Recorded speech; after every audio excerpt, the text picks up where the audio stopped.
Inagawan ng dangal, nilustay ang kinabukasan. Sa harap ng sariling asawa, si Stella ay pinagbintangang magnanakaw at taksil ng sariling kaibigan.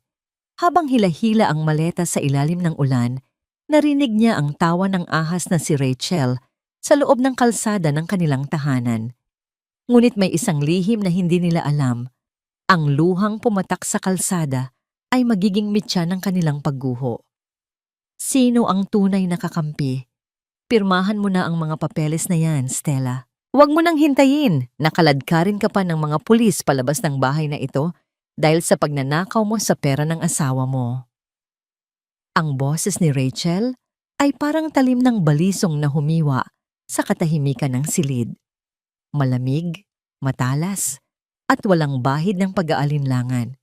Sa harap ni Stella, nakalapag ang mga dokumento ng diborsyo at isang demandang sadyang binuo upang wasakin ang kanyang pagkatao. Sa mga sandaling iyon, bahagyang nanginig ang mga kamay ni Stella. Hawak niya ang isang tray kung saan nakapatong ang isang baso ng mainit na tsaa na may pinitpit na luya at pulot. Buong hapon niya itong inihanda dahil narinig niyang inuubo si Mark, ang kanyang asawa.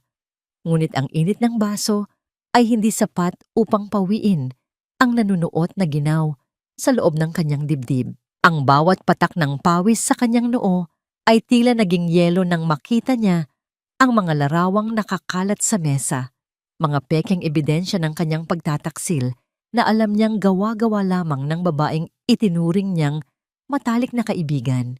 Dahan-dahang binitiwan ni Stella ang tray sa maliit na lamesa sa gilid. Ang tunog ng pagdait ng seramika sa kahoy ay tila isang babala ng paparating na pagguho. Tumingin siya kay Mark na nakatayo malapit sa bintana, nakatalikod at tila ayaw masilayan ang kanyang mukha. Mark, asawa ko, ang boses ni Stella ay halos isang pabulong na pagsusumamo. Alam mong hindi ko magagawa iyan. Ang pera sa kaban natin ni isang kusing ay hindi ko ginalaw nang wala kang alam. At ang mga larawang iyan? Mark, tignan mo ako. Alam mong ikaw lang ang mahal ko. Ngunit nanatiling bato si Mark, walang imik. Ang kanyang katahimikan ay mas masakit pa kaysa sa anumang sampal na matatanggap ni Stella. Muling humakbang palapit si Rachel. Ang kanyang mukha ay bakas ng isang mapaglarong tagumpay. Huwag ka nang magmalinis, Stella. Nakita ni Mark ang lahat. Ang lahat ng luho mo, ang lahat ng pakikipagkita mo sa ibang lalaki habang siya ay nagtatrabaho. Tapos na ang laro mo. At tungkol sa batang yan, sa sinapupunan mo, itinuro ni Rachel ang 5 buwang tiyan ni Stella nang may pandidiri.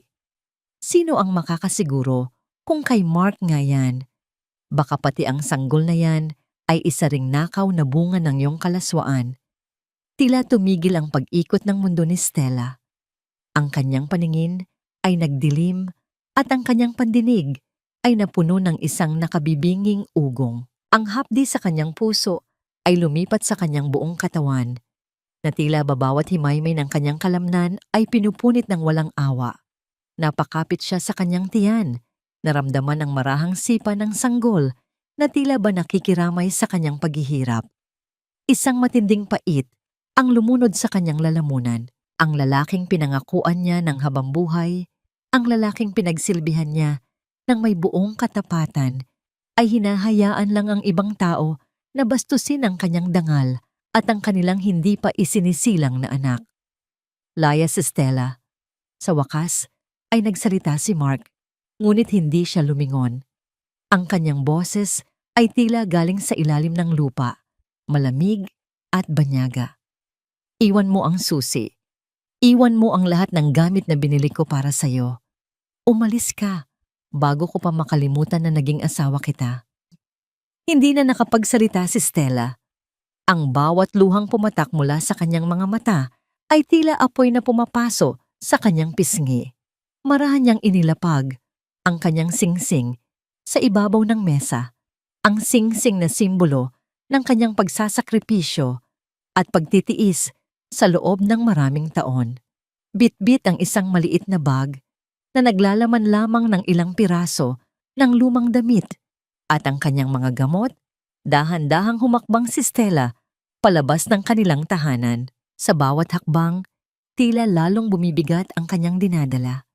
Nang marating niya ang pinto, narinig niya ang malakas na paghampas nito sa kanyang likuran, isang tunog na naghudyat ng formal na pagtatapos ng kanyang buhay bilang isang asawa. Sa labas, ang langit ay tila nakikidalamhati. Ang malakas na buhos ng ulan ay agad na nagpabasa sa kanyang manipis na damit. Nakatayo siya sa gitna ng kalsada, mag-isa, basang-basa at walang katiyakan kung saan pupunta. Ang lamig ng gabi ay pumasok hanggang sa kanyang mga buto. Ngunit ang mas matinding ginaw ay ang katotohanang ang mga taong pinagkatiwalaan niya ang siya ring kumuha ng lahat mula sa kanya.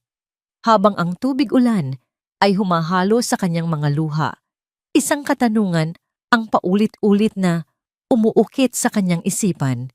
Isang tanong na tila walang kasagutan sa gitna ng madilim na gabing ito. Hanggang kailan kailangang magbayad ang isang pusong wala namang ibang ginawa, kundi ang magmahal at magsakripisyo? Namulat ang mga mata ni Stella sa isang kisameng gawa sa pinagtagpi-tagping dahon ng nipa at kawayan. Ang bawat hibla ng kanyang katawan ay tila binibiyak sa sakit, isang paalala ng malupit na gabing kanyang pinagdaanan. Amoy ng usok mula sa sinisindihang panggatong at ang samyo ng pinapakuloang luya ang dahan-dahang gumising sa kanyang diwa. Hindi ito ang malambot at mabangong kama sa silid nila ni Mark. Ito ay isang maliit na dampa na puno ng amoy ng kahirapan, ngunit binalot ng hindi maipaliwanag na init ng pagtanggap. Gising ka na pala, anak. Huwag ka munang magmadaling bumangon. Ang malambot na tinig ni Nanay Ising ay tila isang haplos sa sugat ng kanyang kaluluwa. Si Nanay Ising ang dating katulong sa bahay ni Mark na tinanggal ni Rachel ilang buwan na ang nakalilipas. Ngayon, sa harap ni Stella, ang matanda ay may hawak na isang mangkok ng mainit na lugaw na may kaunting patis at paminta. Ang mga kamay nito, na kulubot at nangingitim sa pagtatrabaho, ay dahan-dahang humawak sa noo ni Stella upang pakiramdaman ang kanyang lagnat. Nanay Ising, bakit? Ang tanging naisambit ni Stella habang ang kanyang mga luha ay muling nagsisimulang dumaloy, bumabasa sa malinis ngunit kupas na unan. Huminga ng malalim ang matanda at naupo sa tabi niya. Nakita kita sa tapat ng kalsada kagabi, Stella. Basang-basa ka at halos wala ng malay. Alam ko ang nangyari dahil bago ako pinalayas ng ahas na si Rachel sa bahay na yon, nakita ko na kung paano niya nilalaso ng isipan ni Mark. Patawarin mo ako dahil wala akong nagawa noon para protektahan ka. Sa loob ng maliit na dampang iyon, naramdaman ni Stella ang bigat ng katotohanan. Hindi lang pala siya ang biktima. Ang bawat salita ni Nanay Ising ay tila mga piraso ng puzzle na unti-unting nabubuo sa kanyang isipan. Si Rachel, ang babaeng itinuring niyang kapatid, ay matagal na palang naghahasik ng kasamaan upang angkinin ang lahat ng sa kanya. Anong gagawin ko, Nanay? Wala na akong matutuluyan. Wala na akong pera. At ang anak ko? Hinaplos ni Stella ang kanyang tiyan. Naramdaman ang marahang pintig ng buhay sa loob, ang tanging kayamanan na natitira sa kanya. Laban, nak, huwag kang susuko para sa bata. Ang matatag na sagot ni Nanay Ising. Dito ka muna sa akin. Kahit tuyo at lugaw lang ang pagsaluhan natin, hindi ka pababayaan ng Diyos.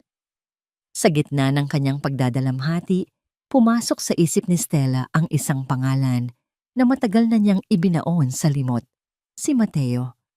Ang kanyang kuya na nawalay sa kanya noong sila ay bata pa dahil sa hirap ng buhay. Naalala niya ang isang lumang piraso ng papel na nakatago sa kanyang pitaka. Ang huling numero na ibinigay nito bago sila nagkahiwalay. Ngunit may takot sa kanyang puso. Paano kung tulad ni Mark ay talikuran din siya nito? Paano kung ang kahirapan niya ay maging pasanin lang para sa kapatid? Lumipas ang maghapon na puno ng katahimikan. Ang tunog ng mga butil ng ulan na tumatama sa tuyong dahon ng niyog sa labas ay nagsilbing musika ng kanyang kalungkutan. Ngunit sa likod ng kapayapaang ito, may isang banta na hindi nila nakikita. Sa kabilang dako ng kalsada, malayo sa dampa ni Nanay Izing, isang itim na sasakyan ang kanina pa nakaparada. Ang mga bintana nito ay madilim. Hindi masisilip kung sino ang nasa loob. Ang sasakyang yon ay tila isang anino na nagmamasid sa bawat galaw sa loob ng maliit na dampa. Isang tahimik na presensya na nagdadala ng pangamba. Hating gabi na nang biglang maputol ang katahimikan. Isang serye ng malalakas na katok sa pintong kawayan ang gumulantang sa kanilang dalawa. Ang bawat hampas sa pinto ay tila isang kulog na nagpabilis sa tibok ng puso ni Stella. "Sino yan?"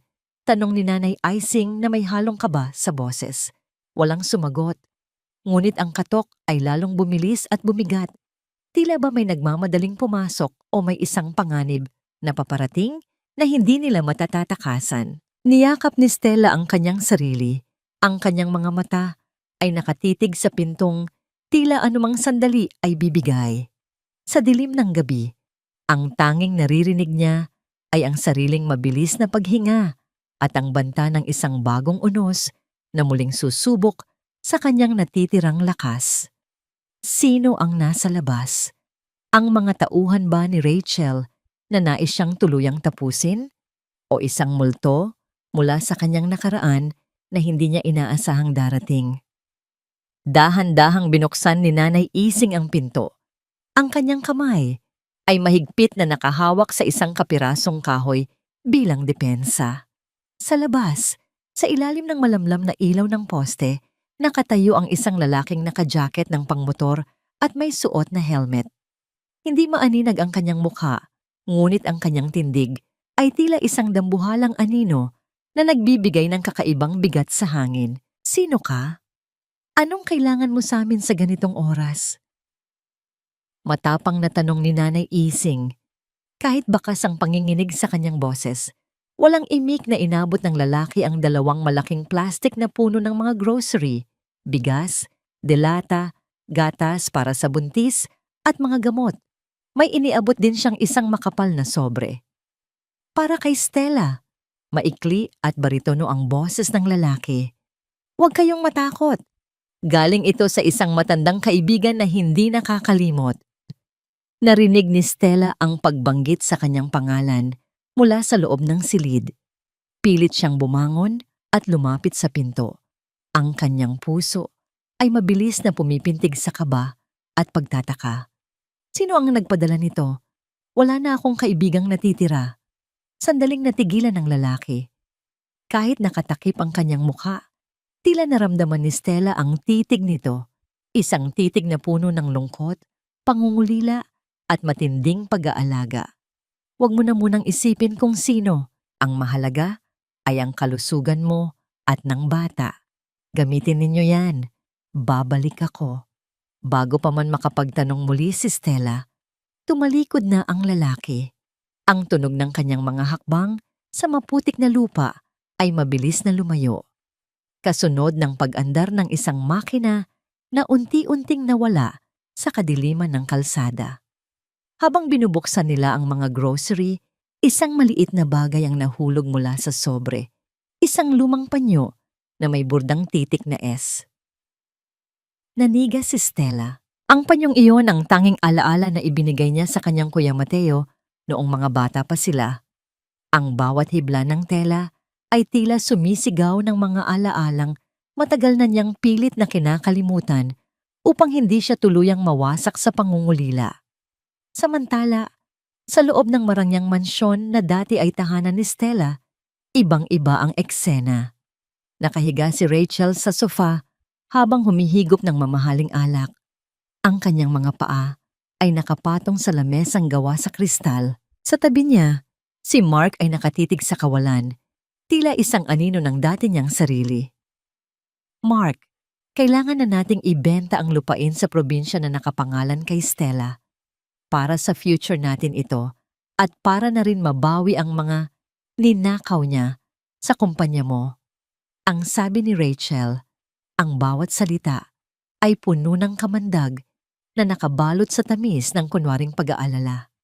"Hayaan mo muna, Rachel. Kakapaalis pa lang niya.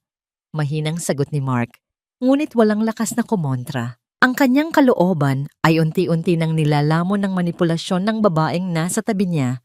Sa labas ng gate ng mansyon, nakaparada ang motor ng lalaking bumisita kay Stella. Inalis ni Mateo ang kanyang helmet. Ang kanyang mga mata ay nagniningas sa galit habang nakatingin sa bintana ng silid ni na Mark. Ang kanyang mga kamay ay nakakuyom hanggang sa mamuti ang kanyang mga buko-buko. Pilit niyang pinigilan ang sarili na pasukin ang bahay at pagbayarin ang mga taong nanakit sa kanyang kapatid. Bumalik siya sa loob ng kanyang sasakyan na nakatago sa gilid ng kalsada. Isang marangyang sasakyan na malayo sa imahe ng isang simpleng driver. Kinuha niya ang isang lumang litrato nilang dalawa ni Stella. Patawad, Stella. Patawad dahil hinayaan kong mangyari ito sa'yo. Pero pangako, bawat patak ng luha mo, pagbabayaran nila ng higit pa sa inaasahan nila. Isang munting sandali ng kahinaan ang dumaan sa matikas na mukha ni Mateo. Yumuko siya sa manibela at hinayaang pumatak ang isang butil ng luha. Ang luha ng isang abang kapatid na nagtagumpay sa mundo ngunit nabigong protektahan ang kanyang kaisa-isang kayamanan. Bago siya umalis, may napansin siya sa damuhan malapit sa dampa ni Nanay Ising kanina.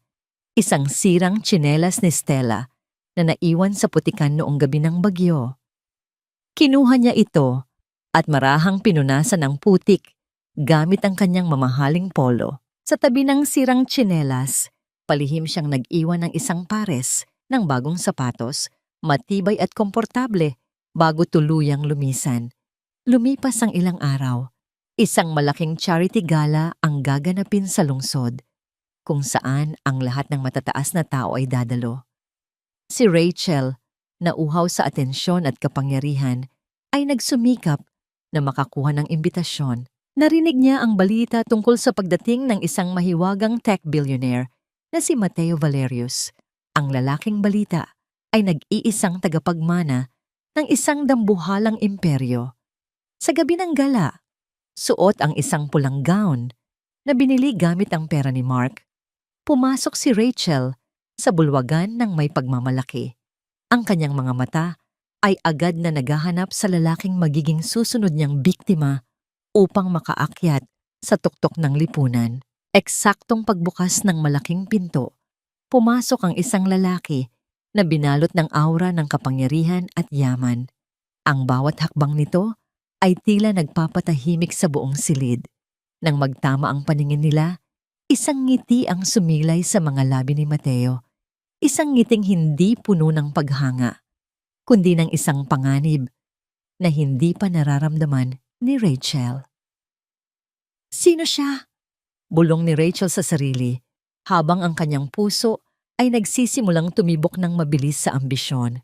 Hindi niya alam, ang lalaking balak niyang akitin ay ang mismong taong magiging mitya ng kanyang kamatayan sa mundong kanyang pilit na inaangkin. Sa loob ng malawak na sala ng mansyon, nakatingin si Rachel kay Mark nang may halong pandidiri na itinatago niya sa likod ng isang pilit na ngiti. Si Mark ay nakaupo sa tapat ng kanyang laptop, magulo ang buhok at tila ilang gabi nang hindi nakakatulog ng maayos. Ang dating matikas na lalaki ay unti-unti nang nagiging anino ng pag-aalinlangan at pagsisisi. Para kay Rachel, si Mark ay isang gamit na lumana, isang hagdan na nagamit na niya upang makaakyat, at ngayon ay handa na niyang sipain palayo para sa isang mas matayog na pangarap. Mark, honey, kailangan nating maging praktikal. Ang malambing na boses ni Rachel ay tila isang haplos ng sutla na may nakatagong lason. Lumapit siya at hinilot ang balikat ng lalaki. Yung lupain sa Batangas na nakapangalan kay Stella. Sayang naman kung nakatambay lang. Sabi ng broker ko, malaki ang halaga noon ngayon. Kung ibebenta natin, makakakuha tayo ng puhunan para sa bago mong proyekto. At syempre, para na rin sa magiging anak natin. Bumuntong himala si Mark. Ang kanyang mga mata ay nananatiling nakatitig sa kawalan. Pero Rachel, Pamana iyon ng mga magulang ni Stella. Iyon na lang ang natitira sa kanya. At ninakawan kanya, di ba? Mabilis na sabat ni Rachel.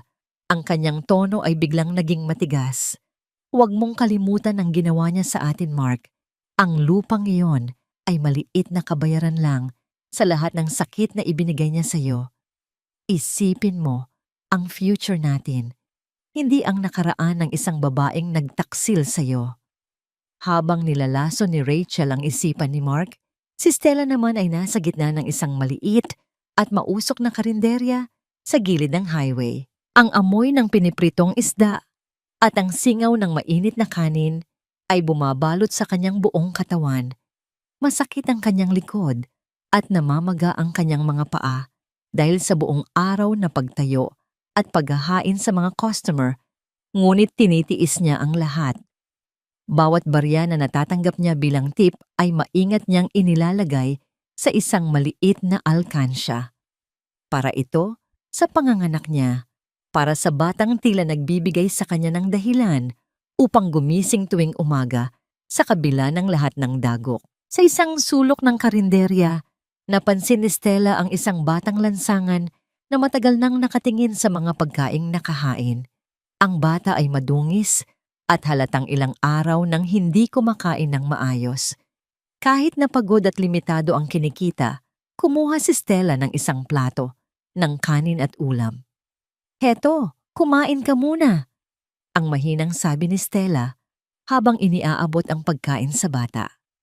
Isang maliit na ngiti ang sumilay sa kanyang labi nang makita ang kislap sa mga mata nito. Sa kabila ng sarili niyang kahirapan, naramdaman ni Stella ang isang uri ng kayamanan na hindi kailanman maiintindihan ni Rachel. Ang kayamanan ng isang pusong marunong magbigay kahit wala na itong itatira para sa sarili. Hindi alam ni Stella na mula sa isang madilim na sulok ng parking lot, pinapanood siya ni Mateo.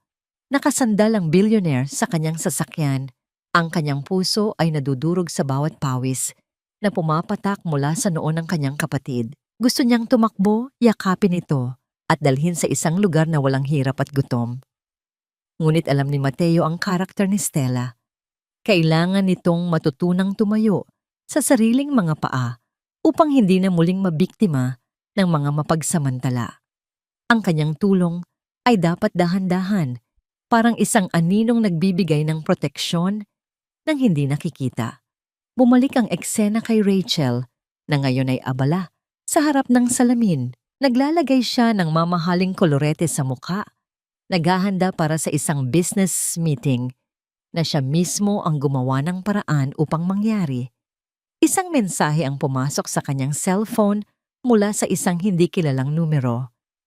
"The chairman is interested in meeting a potential business partner from your sector. Dinner at 8 p.m. Azure Restaurant. Table for 2. Tumalo ng puso ni Rachel sa tuwa. Naniniwala siya na ito na ang simula ng kanyang pagtakas mula sa maliit na buhay kasama si Mark. Inakala niya na ang kanyang kagandahan at talino ang nakakuha ng atensyon ng misteryosong billionaire na si Mateo Valerius. Hindi niya alam, ang bawat hakbang na ginagawa niya ay bahagi ng isang mas malaking disenyo. Ang dinner na ito ay hindi isang pintuan patungo sa kayamanan, kundi ang unang hakbang patungo sa isang bitag na siya mismo ang naglagay ng paing. Habang sinusuot ni Rachel ang kanyang pinakamahal na sapatos, muling narinig ang tunog ng ulan sa labas. Ngunit sa pagkakataong ito, ang ulan ay hindi na nakakalungkot para kay Stella. Ito ay tila isang paglilinis sa kanyang nakaraan. Isang malaking katanungan ang naiwan sa hangin habang naghahanda si Rachel para sa kanyang tagumpay.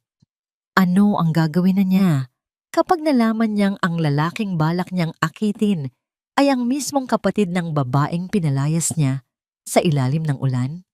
Ang gabi ay tila nagiging mas madilim at sa Azure Restaurant, ang bawat lamesa ay nakahanda na para sa isang laro ng hustisya at paghihiganti.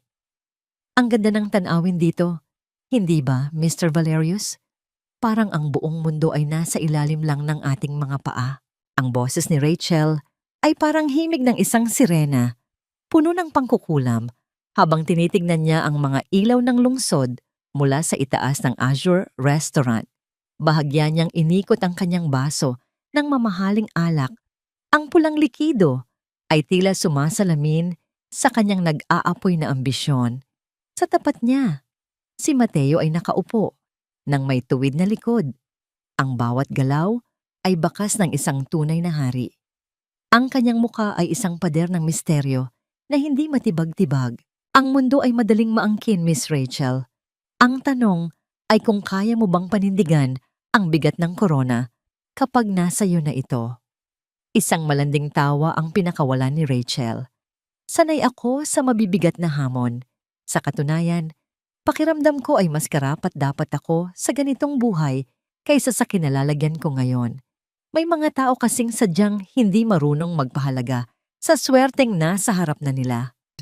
Ang tinutukoy niya ay si Mark, na sa isip niya ay isa na lamang lumang basahan na handa na niyang itapon sa oras na makuha niya ang loob ng bilyonaryong nasa harap niya.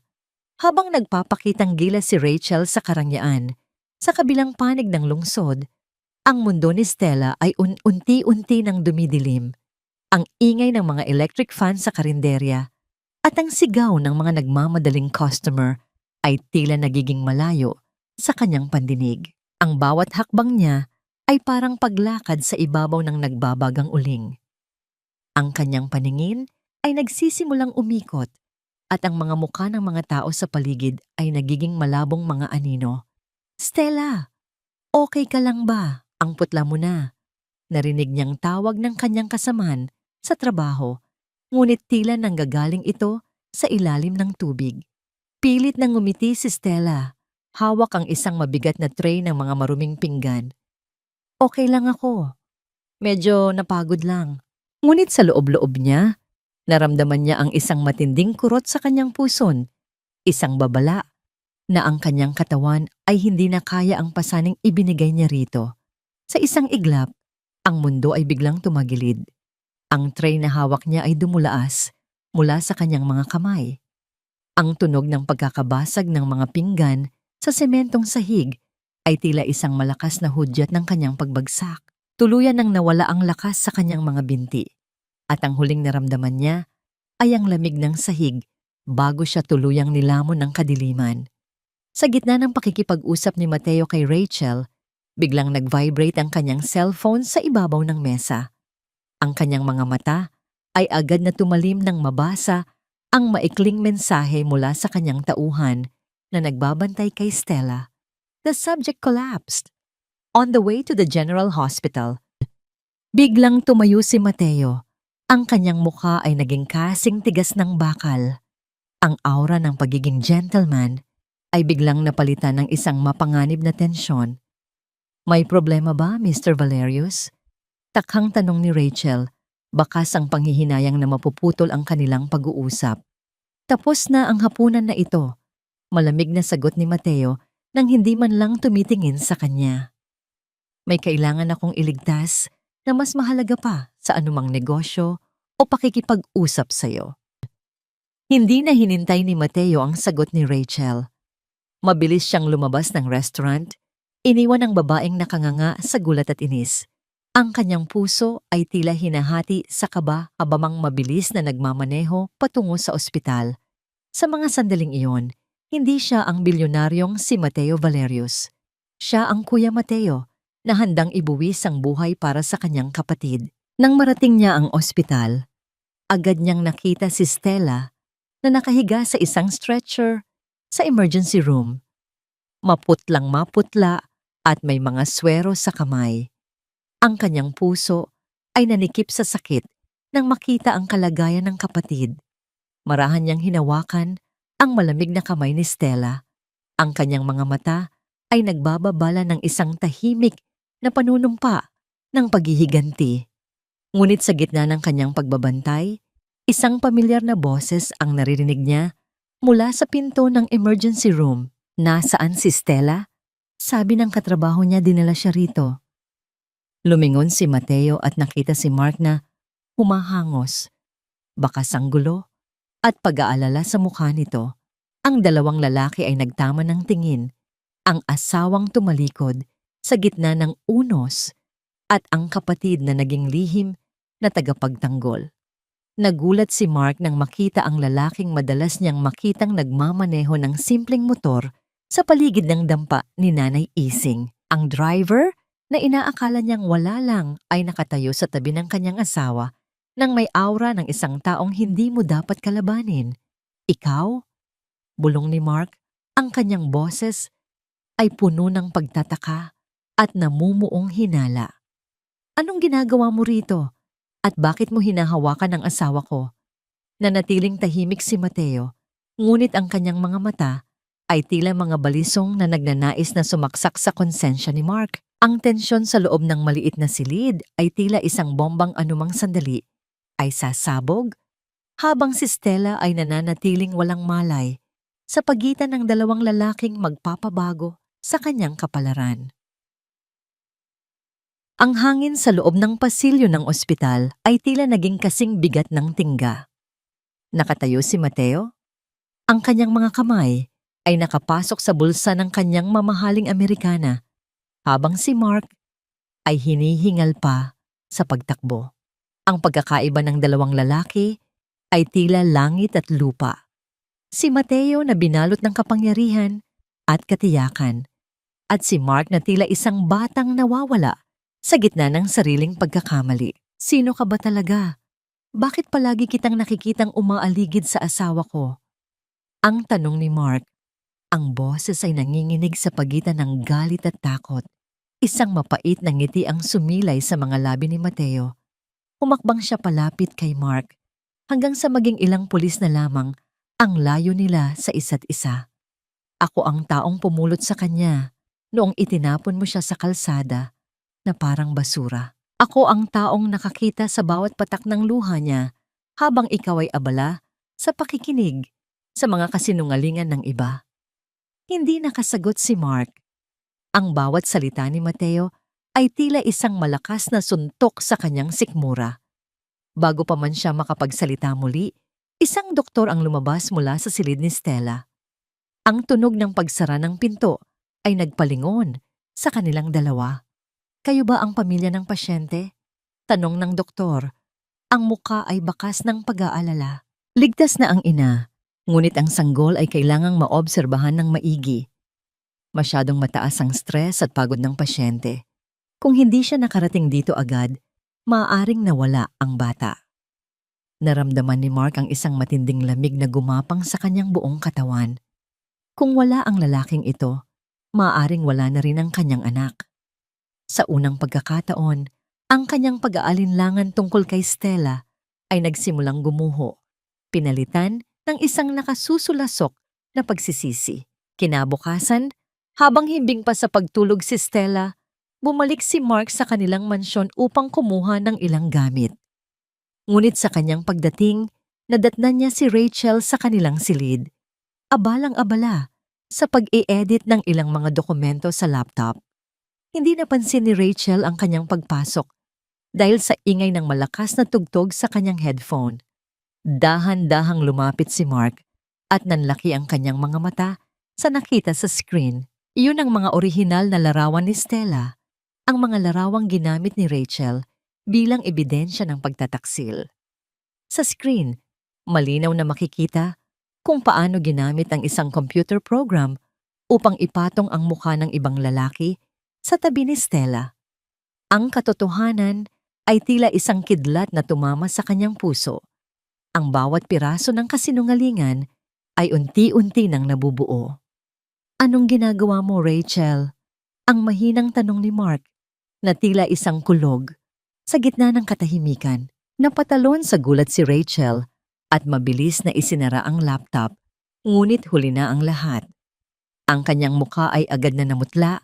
Ang kanyang mga mata ay nagpalipat-lipat sa paligid, naghahanap ng bagong palusot. Mark? Honey, kanina ka pa ba dyan? Iiniimbestigahan ko lang ulit yung mga ebidensya para makasiguro tayo. Sinungaling! Ang sigaw ni Mark.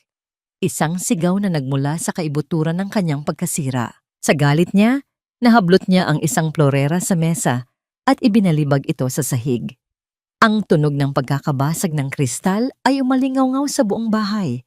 Tila sumasalamin sa tuluyang pagkakabasag ng kanyang tiwala kay Rachel. Hindi na naghintay ng sagot si Mark. Kumaripas siya ng takbo palabas at nagmaneho patungo sa dampa ni Nanay Icing, ang huling lugar kung saan alam niyang namalagi si Stella. Pagbaba niya ng sasakyan, agad siyang sinalubong ng matanda. Nasaan si Stella? Kailangan ko siyang makausap. Pagsusumamo ni Mark, ngunit ang isinagot ni Nanay Ising ay hindi salita. Ang malakas na tunog ng palad ng matanda na dumapo sa pisngi ni Mark ay ang tanging tugon na natanggap niya. Isang matinding sampal na naglalaman ng lahat ng galit at sakit na idinulot niya kay Stella. Wala kang karapatang hanapin siya rito. Ang boses ni Nanay Ising ay nanginginig sa puot. Alam mo ba kung paano siya nagmakaawa sa iyo noong gabing iyon? Alam mo ba kung paano niya tinitiis ang gutom at pagod sa karinderya para lang may maipambili ng gatas ng anak niyo? Habang ikaw ay nagpapakasasa sa karangyaan kasama ang ahas na yon, ang asawa mo ay halos mamatay na sa pagtatrabaho. Nalaglag ang mga balikat ni Mark. Ang bawat salita ni Nanay Ising ay tila isang latigo na humahagupit sa kanyang konsensya. Napaluhod siya sa maputik na lupa sa tapat ng dampa. Ang kanyang mga luha ay nagsimulang pumatak at humalo sa dumi ng paligid. Samantala, sa loob ng puting silid sa ospital, dahan-dahang iminulat ni Stella ang kanyang mga mata. Ang unang nakita niya ay ang lalaking driver na nakaupo sa tabi ng kanyang kama, mahimbing na natutulog habang nakahawak sa kanyang kamay. Sa liwanag ng umaga, napansin ni Stella ang isang maliit na naitim na balat sa kanang kamay ng lalaki. Isang hugis pusong nunal na pamilyar sa kanya. Nanigas si Stella. Ang kanyang hininga ay tila tumigil. Ang nunal na yon ay ang mismong palatandaan ng kanyang Kuya Mateo, ang kapatid na huli niyang nakita noong siya ay 10 taong gulang pa lamang. Isang alaala ang muling bumalik sa kanyang diwa. Ang huling hapon sa ilalim ng puno ng mangga, kung saan nangako ang kanyang kuya na kahit anong mangyari, babalik ito para sa kanya. Kuya, ikaw ba yan? Ang pabulong na tanong ni Stella. Ang kanyang boses ay tila isang marupok na sinulid ng pag-asa. Dahan-dahang nagising si Mateo. Nang magtama ang kanilang mga paningin, ang maskara ng pagiging matigas na bilyonaryo ay tuluyang naglaho. Isang tapat na ngiti, ang ngiting tanging para sa kanyang kapatid lamang, ang sumilay sa kanyang mga labi. Handa ka na bang umuwi, Stella? Ang tanong ni Mateo, ang kanyang boses ay puno ng pagmamahal na tanging isang pamilya lamang ang makakapagbigay. Sa gitna ng ospital, isang bagong kabanata ang nagsisimulang isulat. Isang kabanata ng muling pagtatagpo.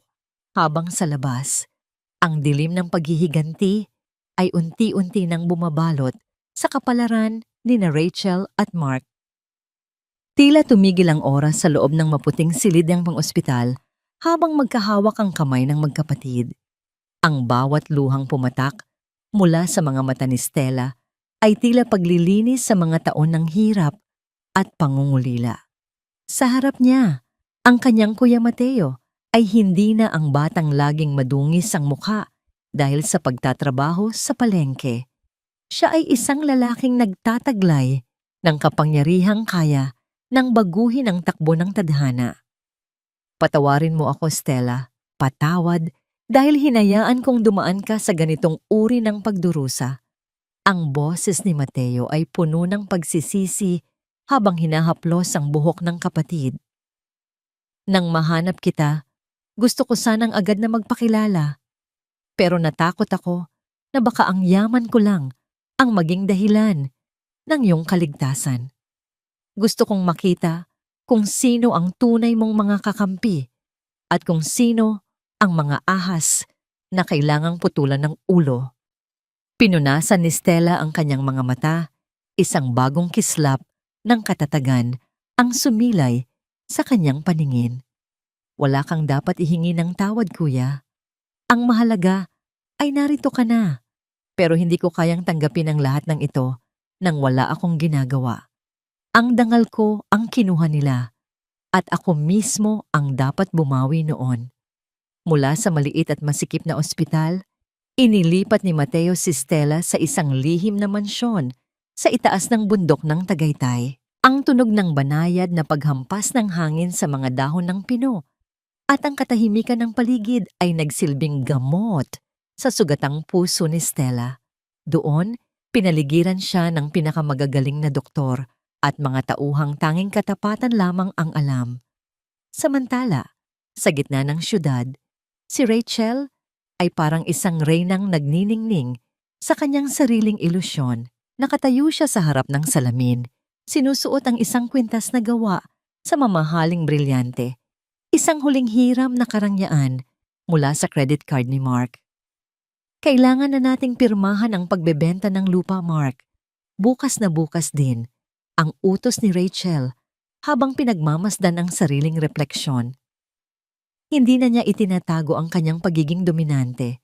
Para sa kanya, si Mark ay isang tuyong balon na wala ng pakinabang at ang tanging iniisip niya ay ang muling makita ang bilyonaryong si Mateo Valerius.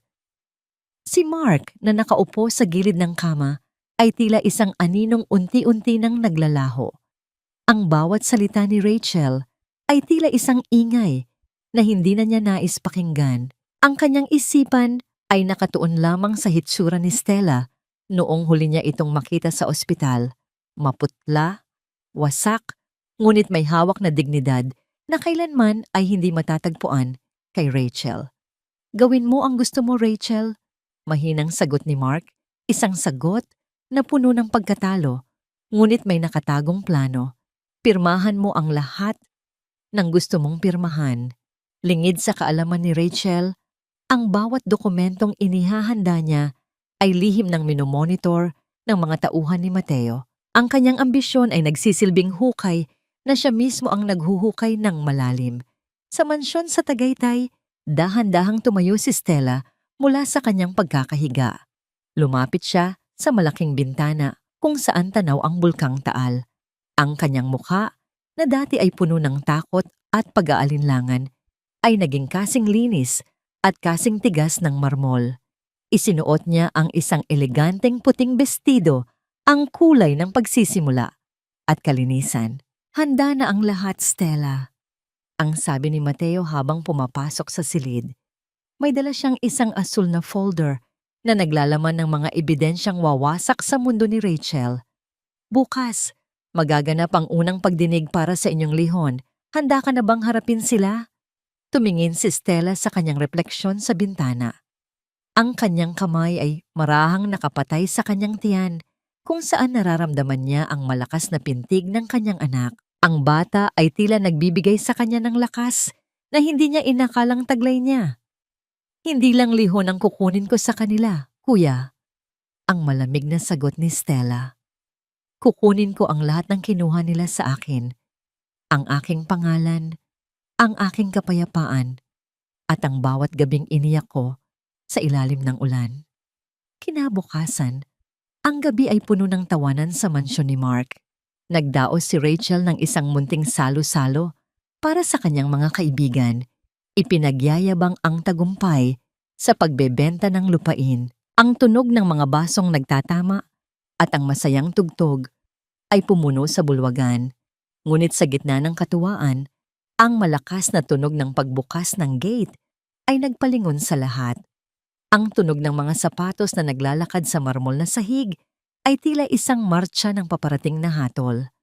Pumasok ang isang matatandang lalaki na nakabarong, ang abogado ni Mateo. Kasunod ang ilang mga lalaking nakauniporme ng korte. Ang bawat panauhin ay natahimik, ang musika ay biglang pinatay, at ang hangin sa loob ng mansyon ay biglang naging kasing lamig ng yelo. Miss Rachel Lopez at Mr. Mark Salvador, ang tanong ng abogado sa gitna ng katahimikan. May dala kaming kautusan mula sa korte, isang temporary restraining order at ang formal na paghahain ng kasong lihon at civil damages. Nalaglag ang basong hawak ni Rachel. Ang pulang alak ay kumalat sa kanyang puting gown, na tila ba isang mantsa na kailanman ay hindi na mabubura. Ang bawat mata sa loob ng silid ay nakatuon sa kanya, hindi na nang may paghanga, kundi may pagtatanong at panghuhusga. Mula sa dilim sa labas ng pinto, isang figura ang dahan-dahang lumitaw. Ang bawat hakbang ni Stella ay tila isang deklarasyon ng digmaan. Nakatayo siya doon, nagniningning sa ilalim ng ilaw ng chandelier, hindi na bilang isang biktima, kundi bilang isang reynang handa ng bawiin ang kanyang kaharian. Ang akala niyo ba ay tapos na ang lahat? Ang tanong ni Stella. Ang kanyang boses ay umalingaw-ngaw sa bawat sulok ng mansyon, na tila isang sumpa na ngayon ay nagkakatotoo. Ang babaeng yan, Your Honor, ay hindi lamang isang magnanakaw, kundi isang taksil na asawa na walang ibang hangad, kundi ang limasin ang pinaghirapang yaman ng aking kliyente.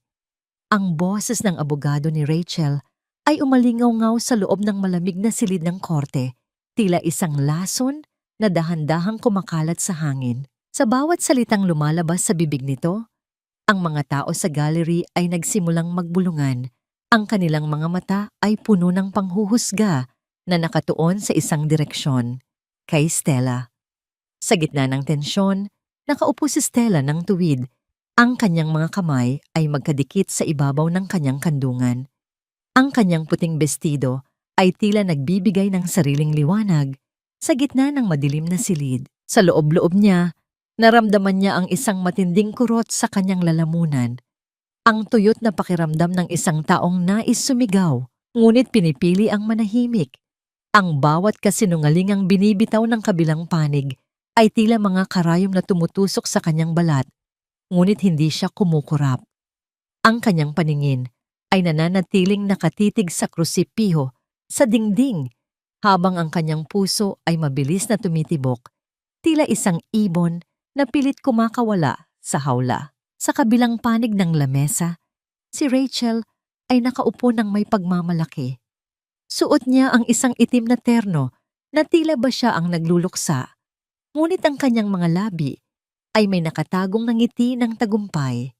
Tuwing titingin siya kay Stella, ang kanyang mga mata ay nagniningning sa galit at pangkukutya. Sa tabi niya, si Mark ay nakayuko. Ang kanyang mga kamay ay nakakuyom hanggang sa mamuti ang kanyang mga buko-buko. Hindi niya magawang tumingin sa asawa dahil ang bawat sulyap ay tila isang paalala ng kanyang sariling kahinaan. Your Honor, patuloy ng abogado ni Rachel, habang inilalapag ang mga pekeng larawan sa harap ng hukom. Heto ang mga ebidensya ng kanyang pakikipagtagpo sa ibang lalaki habang ang aking kliyente ay nagpapakahirap sa trabaho. Isang malinaw na paglabag sa kabanalan ng kasal.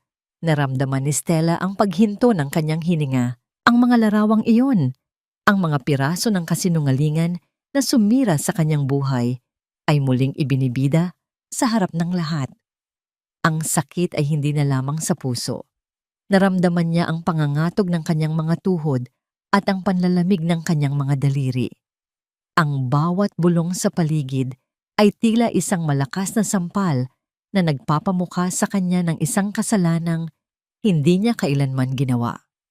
Ngunit sa gitna ng kanyang pagguho, naramdaman niya ang isang matatag na presensya sa likuran niya. Sa unang row ng gallery, nakaupo si Mateo. Ang kanyang mga mata ay nakatitig ng diretso kay Stella, puno ng lakas at katiyakan. Walang imik ang kanyang kuya, ngunit ang bawat tingin nito ay tila nagsasabing, "Huwag kang matakot, nandito ako." Tumayo ang abogado ni Stella, isang matandang lalaki na may mahinahong boses, ngunit may talim ang bawat salita. Your Honor, hinihiling namin ang isang masusing pagsusuri sa mga ebidensyang ito. Mayroon kaming dahilan upang maniwala na ang mga larawang ito ay sadyang minanipula upang sirain ang dangal ng aking kliyente. Isang malakas na singhap ang narinig sa loob ng korte. Ang mukha ni Rachel ay biglang nanigas. Ang kanyang mga mata ay lumaki sa gulat at takot. Ang kanyang tiwala sa sarili ay tila isang pader na unti-unti nang nagkakaroon ng lamat. Natapos ng bukas ang unang bahagi ng pagdinig na puno ng tensyon. Habang lumalabas ang mga tao sa pasilyo ng korte, mabilis na hinarang ni Rachel si Stella. Ang kanyang mukha ay pulang-pula sa galit. Ang kanyang pagiging sopistikada ay tuluyan ng naglaho. Akala mo ba mananalo ka, Stella? Ang pabulong na sigaw ni Rachel, ang boses ay nanginginig sa puot. Kahit anong gawin mo, ikaw pa rin ang magnanakaw sa mata ng lahat. Ikaw pa rin ang babaeng itinapon. Hindi sumagot si Stella. Tumingin siya ng diretso sa mga mata ni Rachel, isang tingin na puno ng awa kaysa galit. Ang katotohanan ay parang tubig, Rachel. Kahit anong gawin mong pagtakip, makakahanap at makakahanap ito ng butas para lumabas. Dahil sa sobrang galit at kawalan ng kontrol, biglang itulak ni Rachel si Stella patungo sa direksyon ng matarik na hagdan sa pasilyo. Ang tunog ng pagkakaladkad ng mga sapatos sa sahig ay naging hudyat ng isang mabilis na kaguluhan. Mamatay ka na at ang anak mo! Ang huling narinig na sigaw ni Rachel habang ang kanyang mga kamay ay malakas na tumama sa balikat ni Stella. Nawalan ng balanse si Stella. Ang kanyang katawan ay tila bumabagal sa hangin habang nararamdaman niya ang panganib na mahulog sa matigas na semento ng ibaba. Ang tanging naisip niya ay protektahan ang kanyang tiyan, ang kanyang anak na tanging pag-asa niya. Bago pa man siya tuluyang mahulog, isang malakas na bisig ang humablot sa kanyang baywang at ang tunog ng isang malakas na sampal ay umalingaw-ngaw sa buong pasilyo. Isang sampal na hindi nanggaling kay Stella, kundi sa isang taong hindi inaasahan ng lahat. Sino ang sumagip kay Stella sa bingit ng panganib? At anong katotohanan ang nakahandang sumabog na tuluyang wawasak sa huling depensa ni Rachel? Ang mga bisig na sumalo kay Stella ay hindi ang mga bisig ng kanyang kuya Mateo, kundi ang mga bisig ni Mark. Ang lalaking naging sanhi ng kanyang kaluluwa ay mabilis na humarang. Ang kanyang katawan ay naging isang pader sa pagitan ni Stella at ng matarik na hagdan. Ang tunog ng malakas na sampal na umalingaw-ngaw sa pasilyo ay nanggaling sa palad ni Mark na dumapo sa pisngi ni Rachel, isang sampal na puno ng puot, pagsisisi at ang gising na katotohanan. Tama na, Rachel. Ang sigaw ni Mark, ang kanyang boses ay nanginginig sa galit. Huwag mo nang ituloy ang kabaliwang ito. Napatulala si Rachel, ang kanyang buhok ay nagulo at ang kanyang mga mata ay nanlilisik sa gulat. Sa gitna ng kaguluhan, mabilis na lumapit si Mateo at inilayo si Stella mula sa dalawa. Ang kanyang mukha ay kasing tigas ng bato. Ang bawat galaw ay bakas ng isang pagtitimpi na malapit ng sumabog. Muling bumalik ang lahat sa loob ng korte sa utos ng hukom. Ang katahimikan sa loob ng silid ay tila isang mabigat na kumot na bumabalot sa bawat isa. Tumayo si Mateo mula sa gallery at dahan-dahang naglakad patungo sa gitna, sa tabi ng abogado ni Stella. Sa pagkakataong ito, hindi na siya ang lalaking naka-jacket ng pangmotor. Suot niya ang isang pasadyang Amerikana na nagkakahalaga ng libu-libong dolyar. Ang kanyang aura ay nagpatahimik maging sa mga pinakamababagsik na abogado sa silid. Your Honor, ang simula ni Mateo. Ang kanyang boses ay malalim at puno ng awtoridad na tila nanggagaling sa kailaliman ng lupa. Ang aking pangalan ay Mateo Valerius, ang chairman at founder ng Valerius Tech Industries, at narito ako upang magbigay ng testimonya hindi lamang bilang isang saksi, kundi bilang biktima rin ng panlilinlang ng babaeng yan. Isang sabay-sabay na singhap ang narinig mula sa mga tao. Maging ang hukom ay napasandal sa kanyang upuan, ang misteryosong bilyonaryo na matagal nang pinag-uusapan sa balita ay narito sa harap nila. Ipinagtatanggol ang isang babaeng inakala ng lahat na walang kalaban-laban. Mabilis na nagkaroon ng galaw ang mga tauhan ni Mateo. Sa malaking screen ng korte, Biglang lumitaw ang isang video. Doon, malinaw na makikita si Rachel sa Azure Restaurant. Ang kanyang mukha ay puno ng pagkukunwari habang kausap si Mateo. Si Mark? Isang gamit lang siya, Mr. Valerius. Ang boses ni Rachel sa video ay tila isang kumpas ng kamandag. Pinatalsik ko ang asawa niya dahil kailangan ko ang yaman niya para makaabot sa mga taong tulad mo. Hindi ko siya mahal. Sino ba ang magmamahal sa isang lalaking kasing hina niya? Hindi lang yon.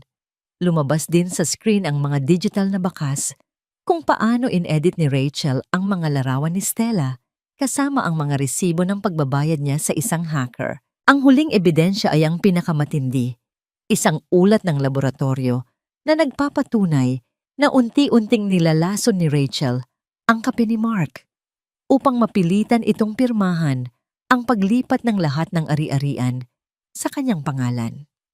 Naramdaman ni Mark ang panlalamig ng kanyang buong katawan habang pinapanood ang babaeng pinagpalit niya sa kanyang asawa. Ang bawat salita ni Rachel sa video ay tila isang balisong na paulit-ulit na sumasaksak sa kanyang puso. Ang pagmamahal na inakala niyang totoo ay isa lamang palang madilim na bitag. Hindi totoo yan.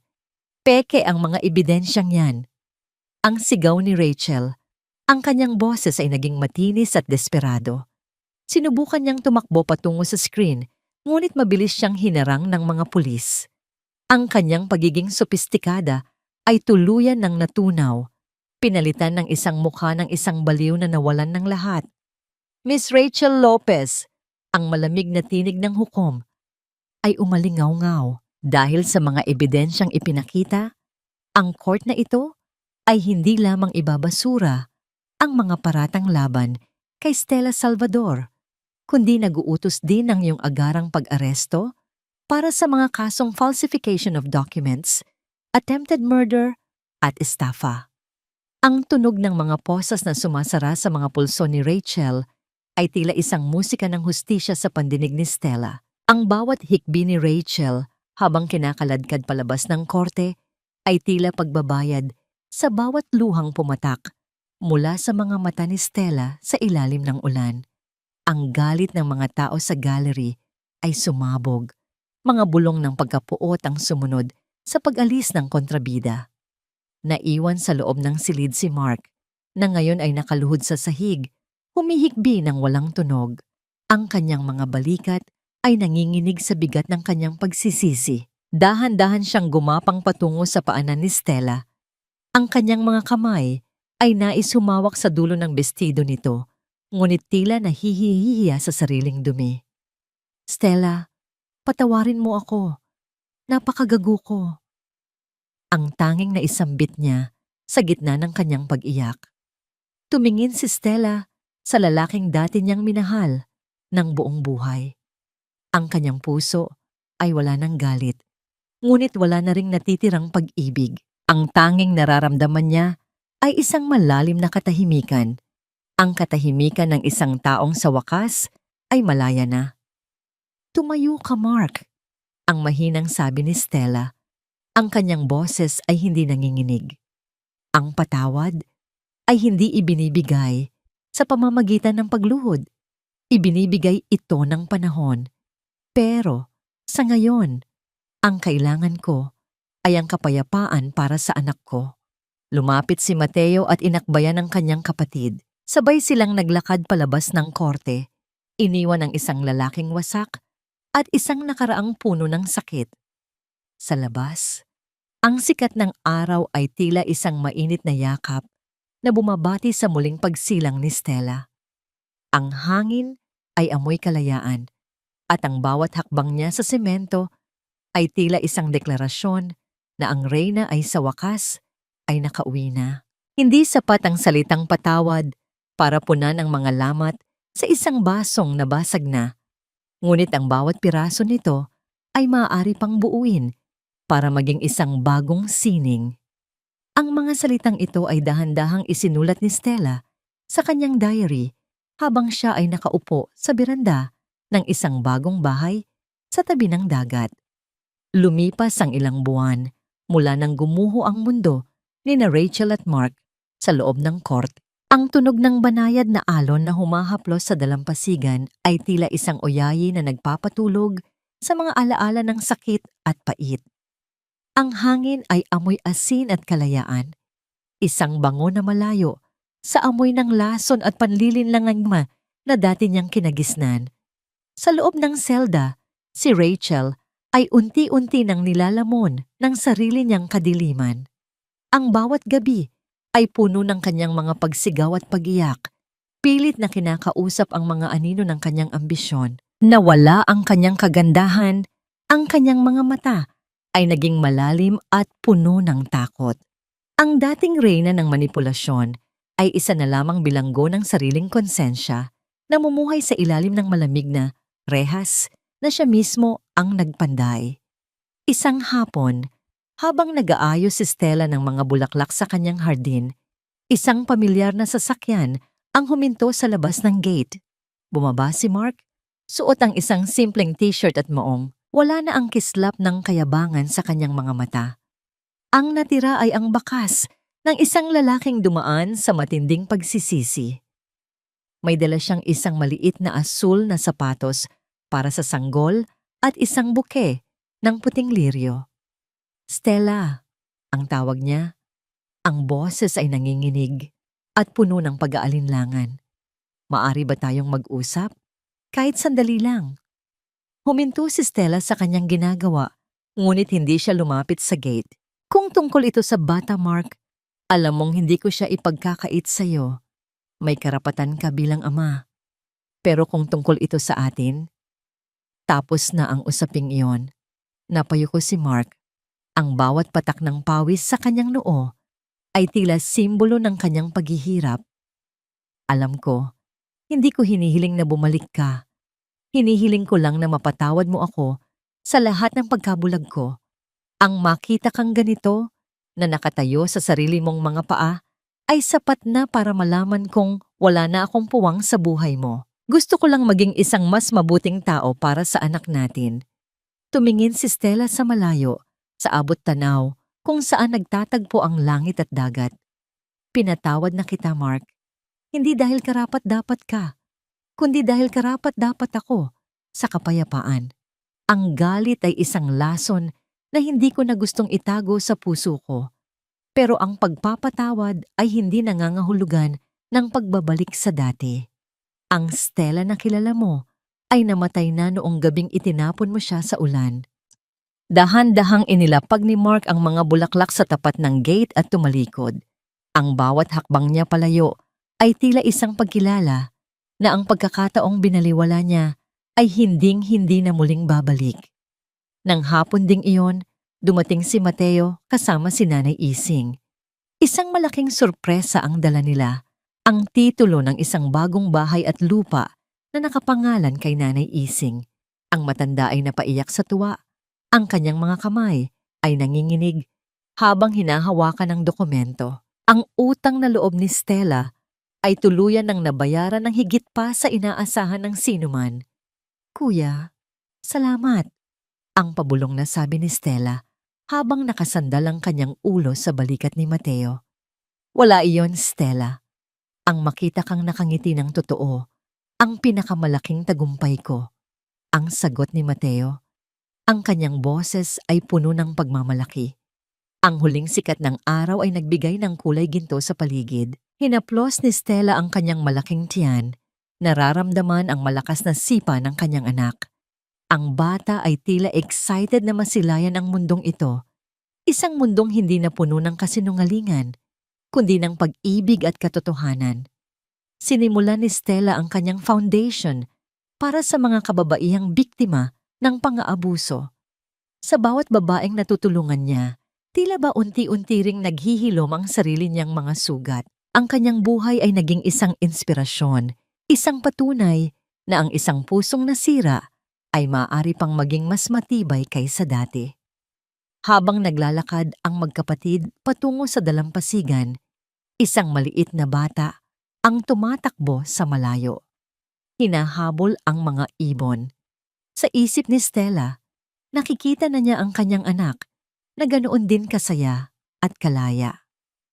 Handa ka na ba para sa susunod na kabanata, Stella? Tanong ni Mateo habang nakatanaw sa malawak na dagat. Isang matamis at payapang ngiti ang sumilay sa mga labi ni Stella. Handa na kuya. Wala nang takot, wala nang pag-aalinlangan. Dahil alam kong kahit gaano pa kalakas ang bagyo, palaging may umagang darating. Ang tunog ng kanilang mga tawa ay humalo sa himig ng mga alon. Isang magandang simula para sa isang buhay na dumaan sa apoy, ngunit lumabas na kasing nagniningning ng ginto. 2 tangabihineng ito na nanamudahan na ng mabilis na lumipas, tila mga butil ng buhangin na tinangay ng banayad na agos ng dagat. Ang bawat paghampas ng alon sa pampang ay tila isang marahang haplos na nagbubura sa mga bakas ng nakaraan, mga bakas ng luhang pumatak sa ulan, ng mga gabing puno ng pangamba, at ng bawat tinik ng pagtataksil na minsang bumaon sa puso ni Stella. Sa ilalim ng nagniningning na kulay kahil na langit ng madaling araw, nakatayo si Stella sa dalampasigan. Ang kanyang puting bestido ay sumasayaw sa ihip ng preskong hangin. Wala na ang bakas ng pamumutla at takot sa kanyang mukha. Ang kanyang balat ay nagniningning sa kalusugan at ang kanyang mga mata ay nagtataglay ng isang uri ng liwanag na tanging niyang mga taong nakaligtas sa matinding unos ang mayroon. Mama, tignan mo mama, ang ganda ng kabibe. Ang malutong na tinig ng isang 2 taong gulang na batang lalaki ang bumasag sa katahimikan. Si Gabriel. Tumatakbo ang bata patungo sa kanya. Ang maliliit na paa nito ay bumabaon sa basang buhangin. Bit-bit ang isang maliit at makulay na VOC. Paglapit ng bata, binuhat siya ni Stella at hinalikan sa pisngi. Ang amoy ng bata, amoy ng gatas at kawalang malay, ang pinakamabangong pabango na kailanman ay nalanghap ni Stella. Si Gabriel ang kanyang himala, ang kanyang lakas, at ang buhay na patunay na ang pag-ibig ay kayang magluwal ng kagandahan mula sa gitna ng kapighatian, mula sa malayo. Nakasandal si Mateo sa isang puno ng niyog, pinagmamasdan ng kanyang kapatid at pamangkin ng may malawak na ngiti. Ang kanyang tungkulin bilang tagapagtanggol ay hindi natapos sa korte. Hanggang ngayon, tinitiyak niya na ang bawat pangangailangan ni Stella ay natutugunan. Ngunit alam niyang hindi na kailangan ni Stella ang kanyang yaman para maging masaya. Ang tunay na yaman ni Stella ay ang kapayapaang nahanap niya sa loob ng sarili. Kuya, halika na rito. Ang sarap ng tubig! Sigaw ni Stella habang kumakaway. Habang naglalakad si Mateo patungo sa kanila, isang lalaki ang dahan-dahang lumapit mula sa kabilang bahagi ng dalampasigan. Si Dr. Julian, ang doktor na tumulong kay Stella noong gabi ng kanyang panganganak at nanatiling kaibigan sa loob ng 2 taon. May dalang 2 baso ng sariwang buko juice ang doktor. Ang kanyang mga mata ay nakatuon kay Stella ng may paghanga at respeto. Good morning, Stella. Mukhang masigla ang ating munting captain ngayong umaga. Ang sabi ni Julian sa isang malambot na tinig. Ngumiti si Stella, isang ngiti na may bahid ng bagong pag-asa. Good morning, Julian. Oo, tila mas malakas pa ang energy niya kaysa sa alon. Ang kanilang mga mata ay nagtagpo at sa sandaling iyon, tila may isang pangakong hindi kailangang bigkasin. Hindi nagmamadali si Stella. Natutunan niya na ang puso ay parang hardin. Kailangan muna itong linisin mula sa mga tuyong dahon bago magtanim ng bagong bulaklak. At sa unang pagkakataon, nararamdaman niyang handa na siyang hayaan ang isang tao na muling humawak sa kanyang kamay. Malayo sa paraisong ito, sa loob ng malamig na pader ng kulungan, ang pangalang Rachel Lopez ay isa na lamang numero. Wala nang nakakaalala sa kanya, wala nang bumibisita. Ang kanyang mundo ay naging kasing sikip ng kanyang selda, habang si Mark naman ay patuloy na bumabawi sa pamamagitan ng pagpapadala ng sustento at pagbisita kay Gabriel tuwing linggo. Kahit na alam niyang ang pinto ng puso ni Stella ay tuluyan ng nakasara para sa kanya bilang asawa. Tinanggap ni Mark ang kanyang karma ang maging ama mula sa malayo, ang maging saksi sa kaligayahan ng babaeng hindi niya pinahalagahan noon. Hinarap ni Stella ang dagat at huminga ng malalim. Sa kanyang isip, muling nagbalik ang tanong, nasaan ang tunay na hustisya? Ngayon ay alam na niya ang sagot. Ang hustisya ay hindi lamang ang pagpapakulong sa masama. Ang tunay na hustisya ay ang kakayahang bumangon mula sa pagkakadapa. Ang matutong magpatawad hindi dahil nakalimutan mo ang sakit, kundi dahil ayaw mo nang maging bilanggo nito. Ang hustisya ay ang paghahanap ng bagong kanta sa gitna ng katahimikan. Pinatawad na niya ang lahat, at higit sa lahat, pinatawad na niya ang sarili. Natutunan niyang ang kanyang kahinaan noon ay hindi naging kapintasan, kundi naging pataba, upang lumago ang kanyang tapang ngayon. Sa huling sulyap sa abot-tanaw, kung saan ang araw ay tuluyan ng sumikat at nagbigay ng liwanag sa buong mundo, itinaas ni Stella si Gabriel sa hangin. Ang tawa ng bata ay umalingaw-ngaw, humahalo sa himig ng kalikasan. Tignan mo, Gabriel, bulong ni Stella habang nakatingin sa nagniningning na dagat. Palaging may bagong umaga. At sa pagkakataong ito, tayo naman ang susulat ng sarili nating kwento. Ang bawat hakbang nila sa buhangin ay nagiiwan ng marka, mga markang hindi na mabubura ng ulan, kundi dahan-dahang itatago ng panahon bilang bahagi ng isang magandang alaala. Ang kwento ni Stella ay hindi na kwento ng isang biktima, kundi isang awit ng tagumpay, isang paalala sa bawat nanay, bawat babae, at bawat pusong nasugatan na sa dulo ng bawat bagyo may isang dalampasigang naghihintay, puno ng pag-asa, pagmamahal, at kapayapaan.